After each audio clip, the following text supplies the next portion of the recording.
Hi friends, good morning. బాగున్నారా? మేమైతే బాగున్నాము. ఈరోజు నేను దోసకాయ పచ్చడి చూపిస్తున్నాను. నేనైతే 2 దోసకాయలను తీసుకున్నాను. 2 దోసకాయలకు ముందర వెనుక సన్నగా కట్ చేయాలి. వాటి చేదునంతా తీసేయాలి. తర్వాత ఇలా పొట్టు మొత్తం తీసేయాలి.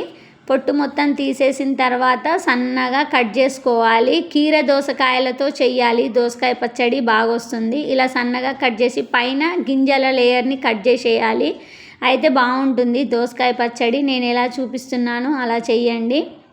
చూడండి, పైన గింజల లేయర్ని మొత్తాన్ని తీసేయాలి. ఇలా సన్నగా కట్ చేసుకోవాలి. ఉప్పు కలుపుకోవాలి. 5 నిమిషాలు అలా పక్కకు పెట్టి ఉంచుకోవాలి.